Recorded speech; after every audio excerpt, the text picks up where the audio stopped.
Oke, Kanor, selamat datang di segmen VA Vero Esteros ya video anak Arsenal. Ya, kali ini aku pengen bahas nge-review sedikit tentang pertandingan Crystal Palace lawan Arsenal sekaligus sebagai pertandingan pembuka IPL musim 2022-2023 ya. Dimana ini masih di babak pertama, selanjutnya nanti di babak kedua.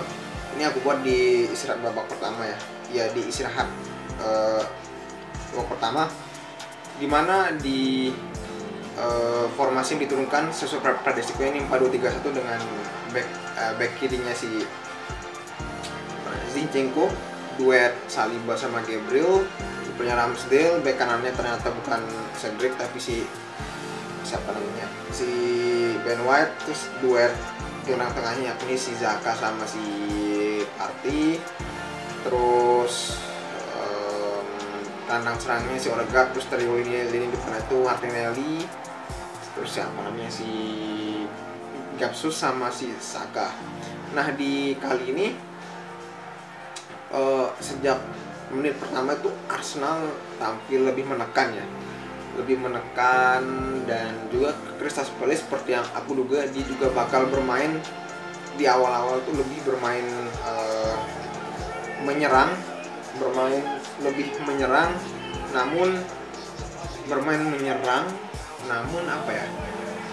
juga ngepres, tapi ngepresnya tuh kurang rapi ya karena kualitas pemainnya juga gitu.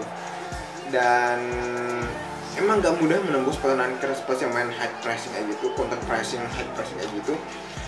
Nah, namun sejak gol lewat Martinelli di menit berapa gitu, di menit ke I don't know, lupa, sekitar 25-an kalau nggak salah, itu Arsenal lebih agak bertahan di babak sendiri dan malah lebih maksa Crystal Palace buat yang lebih menyerang gitu. Dan ketika Crystal Palace dikasih ruang, ya you know lah, bakal membabi buta Crystal Palace, walaupun membabi buta ala cukup mediocre kalau nyerang lah. Dan sempat kan dapat corner pertamanya ya di menit ke 45 kalau nggak salah itu. Dan tepat sekali sih Arteta tidak memainkan Cedric yang agak lebih menyerang gitu dengan Ben White sebagai bek kanan. Cuman kurangnya tuh Saka ya di sepanjang agak kurang ruang gerak karena opsi operannya itu agak sedikit berkurang gitu. Ya sepertinya ada Odegaard yang lebih ke kanan mainnya tadi. Oke, Arsenal perlu lebih meningkatkan fighting spiritnya dan juga kerapian atau koordinasi ketika masuk ke sepertiganya Crystal Palace gitu. Dan jangan bermain bertahan agak bertahan lagi gitu, soalnya nanti Crystal Palace bakal mungkin berbahaya kalau dikasih ruang gitu. Oke, sekian dari aku, kita tunggu di babak keduanya. Oke, barusan aja babak kedua selesai dan sungguh sepanjang 90 menit ini bisa dibilang sedikit agak kurang memuaskan lah, apalagi di menit ke-30 ya, karena Arsenal cenderung bertahan dan ngasih ruang ke Crystal Palace. Dan kalian bisa lihat sendiri Gunners, Arsenal kalau Arteta entah kenapa di beberapa game kalau udah 1-0 itu mesti dia agak lebih bertahan di babak sendiri, padahal yang dilawan tuh klub papan tengah ke bawah gitu loh. That's I don't know what's Arteta plan gitu yang direncanakannya Arteta gitu. Aku harap aku salah, tapi syukurnya ini perform gitu. Tapi kalau nggak perform ya bakal berabe gitu kan. Ya syukurlah dapat 3 poin lumayan, walaupun saya kurang begitu puas dengan permainannya, apalagi sejak menit ke-30-an itu agak cenderung bertahan gitu. Dan kalian bisa lihat Crystal Palace ya kalau dikasih ruang ya gitu membahayakan, bahkan membuat Arsenal beberapa kali seperti terlihat melakukan pelanggaran. Tapi syukurnya ini wasitnya one of the best wasit mungkin ya yang pernah saya temui di Liga Inggris gitu. Dia nggak cenderung memihak Arsenal maupun Crystal Palace. Anthony Taylor kalau namanya, dan ingat wasit ini guys, benar satu wasit yang cukup fair banget gitu. Kalau ini mungkin Mike Dean atau siapalah satunya itu pasti bakal dikasih merah Arsenal. Apalagi Xhaka gitu kan. Oke, balik lagi ke permainan, dan menurutku dari Arsenal sendiri yang layak di kasarannya jika saja man of the match-nya bisa lebih dari 1 ya. aku bakal ngasih Ben White, Saliba, sama si siapa namanya, si Zinchenko, 3 orang ini gitu. Karena ini 3 orang ini back nih yang paling berkesan, back bantu serangan, terutama Ben White maupun Saliba yang selalu melakukan tackling bagus, ciamik di kotak penalti coba. Keren. Emang ini salah satu keunggulannya Saliba gitu. Hanya saja ketika Saliba bermain di tengah, maka opsi buat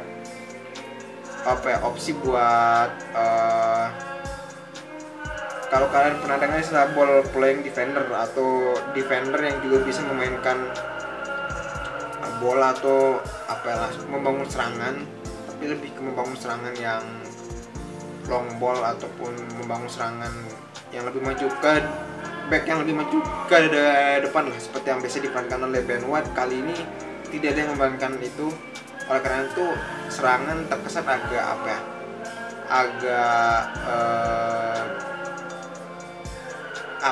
opsi serangan dari belakang itu ditambah pressing Palace yang sangat menekan sampai ke depan gitu, apalagi kan mereka ngincer gol ya, itu sedikit kesulitan Arsenal dalam membangun serangan. Akhirnya sering mengandalkan si Ramsdale buat langsung lombol ke depan. Kalau enggak Ramsdale, Saliba, baru si Ben White, kalau enggak Zinchenko gitu. Enggak seperti biasanya yang dari Ramsdale ke Ben White, langsung Ben White nanti maju ke depan maupun lombol gitu, karena bagus passingnya gitu sama visi menyerangnya dia terbaik Arsenal. Makanya aku harap sih ya kalau bisa mungkin Arsenal bisa dapetin ya, syukur-syukur gitu kan, bisa dapat back tengah kaki kiri gitu. Back tengah kaki kiri bisa ambil mungkin si Gonzalo Inacio dari Sporting maupun siapa itu ya. Entah, ada beberapa nama lah yang kurang tenar daripada beli Josko Gvardiol maupun Alessandro Bastoni yang cukup mahal gitu buat back kaki kidal yang bagus dalam membangun serangan gitu. Dan juga kalau dari pihak Spurs mungkin dua nama yang cukup membahayakan, yakni si Zaha sama satu anak baru kayaknya di Spurs, yakni Eze itu ya, yang nomor punggung 10. Itu benar-benar visinya lumayan sih. Aku nggak tahu umurnya berapa, tapi aku asumsikan tuh di bawah 20 tahun dan visinya tuh cukup bagus gitu. Kalau dia tetap mempertahankan konsistensi visinya, bisa jadi ke depannya dia bakal dilirik gitu. Ini pemuda gitu, sebagai gelandang serang. Ya, dia lebih ke kayak ini sih, lebih kayak second striker ya daripada gelandang serang, tapi visinya cukup bagus gitu. Dan kemudian apalagi yang pengen ya di kali ini sih Gabriel Jesus agak sedikit kurang kelihatan ya di babak kedua, mungkin gara-gara udah kecapean dan juga sistem Arsenal yang lebih ke bertahan gitu daripada bermain terbuka seperti di 30 menit di babak pertama gitu. Dan so far ya kita pengen tunggu lah bagaimana gelandang tengah dan sayap kanan, gelandang tengah dan back kanan maupun sayap kanan yang bakal didatangin Arsenal. Walaupun rumornya sih cuma back kanan tengah sama sayap kanan ya yang mau didatangin, tapi ya perlulah gelandang back kanan gitu, terutama yang tipe ofensif, biar ada opsinya. Ada tadi di fullback, karena Zinchenko tuh lebih ke inverted ya daripada ke offensive fullback maupun defensive fullback kayak Tierney maupun si Tomiyasu gitu. Oke, aku harap ini bisa ngasih kalian pandangan ya, reviewku seputar pertandingan Crystal Palace lawan Arsenal. Dan semoga ke depan aku lebih rajin ya upload preview maupun review gitu.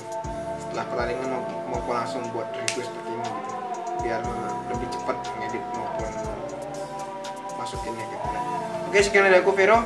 See you in the next week.